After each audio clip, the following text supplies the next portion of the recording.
केंद्र सरकार ने शुक्रवार को सख्त कानून लागू किया है, जिसका उद्देश्य प्रतियोगी परीक्षाओं में अनियमितताओं को रोकना है और इसमें अपराधियों के लिए अधिकतम 10 साल की जेल की सजा और 1 करोड़ रुपए तक के जुर्माने का प्रावधान है। साथ ही भाजपा की कोर कमेटी बैठक के बारे में जानकारी देते हुए सुधीर मुनगंटीवार ने पत्रकारों को इस संबंध में जानकारी साझा की।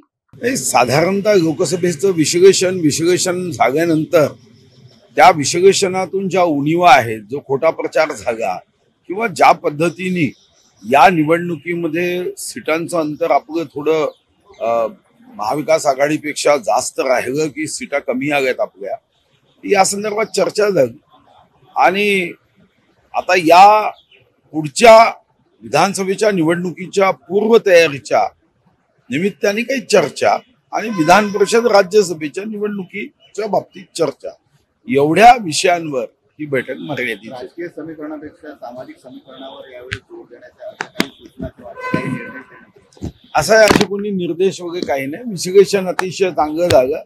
विश्लेषणानंतर राज्याच्या प्रगतीसाठी महायुतीचं सरकार येणं हे महाराष्ट्राच्या जनतेच्या हितासाठी आवश्यक आहे आणि त्या दृष्टीने जो प्रयत्न म्हणून असेल त्यावर चर्चा. रोडमॅप ब्लूप्रिंट असं काही तयार करणार नाही, आता भविष्यात तयार होईल. एका बैठकीमध्ये ब्लूप्रिंट कधीच तयार होईल. बैठकांचा सिलसिला जारी राहील आणि त्यातून महत्वाच्या विषयांवर एक कृती आराखडा भविष्यात तयार. भाजप शासित राज्यांमधल्या त्या काही योजना आहेत त्या सकारात्मक राहिल्या त्या राज्यात फायदा त्यावर देखील चर्चा झाली. आपण कसं असं आहे, आता त्यावर चर्चा झाली नाही. ती चर्चा मागेच एक 15-20 दिवसापूर्वी यावर चर्चा झाली की आपल्याला उत्तम योजना दिल्या पाहिजे आणि ती तर चर्चा फरवरीमध्ये सुद्धा झाली. त्यामुळे चांगल्यात चांगल्या योजना देणं हे महायुतीच्या सरकारची जबाबदारी आहे, दायित्व आहे, कर्तव्य आहे.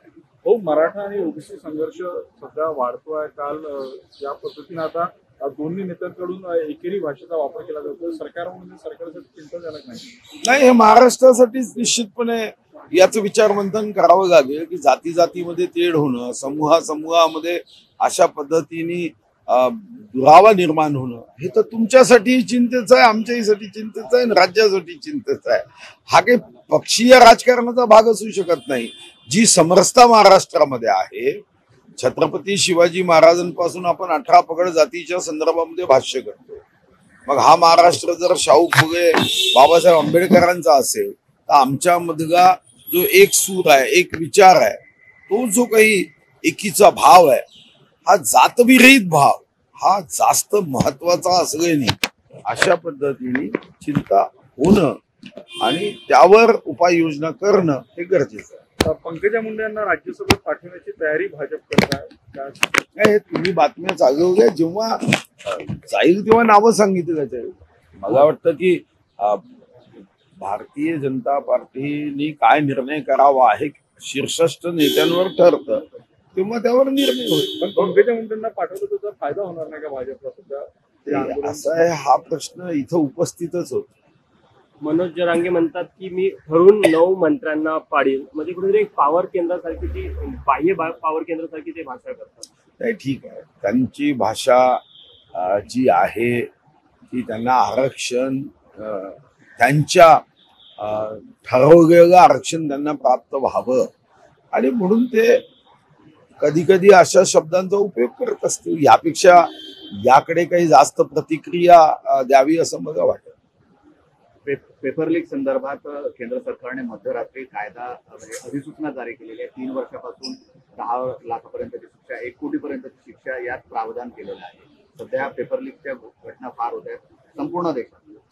नाही, निश्चितपणे कडक कारवाईची आवश्यकता होतीच आणि 3 वर्षाची शिक्षा जर केली तर पुढे हा गुन्हा हा सहजपणे जमानत मिळणार नाही.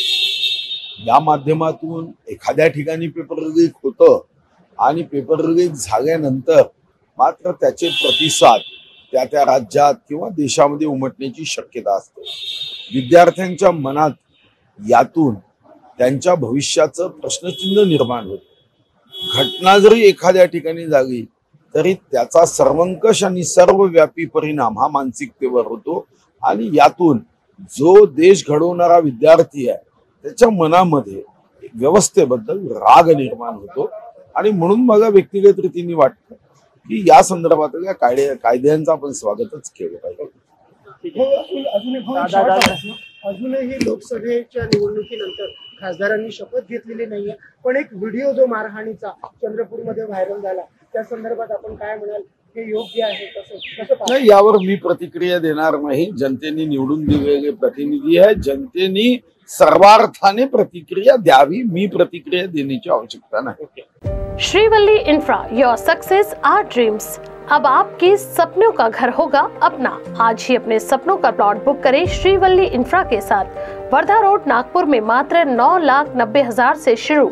महारेरा रजिस्टर्ड लेआउट, सुकली हिंगना, झरी वर्धा रोड, पांचरी फार्म, शंकरपुर, बुट्टी बोरी, मोहगांव, जामठा, मिहान जैसे लोकेशन पर पाएं विशेष सुविधाएं जैसे cement road, water pipeline, drainage line, electricity with attractive gate and many more facilities are available. 80% bank finance are also available. For more details, please contact 0712 350 7162. Office address F2122 Jayanti Nagri 4 above Purti Super Bazaar, Manish Nagar, Besa Road, Nagpur.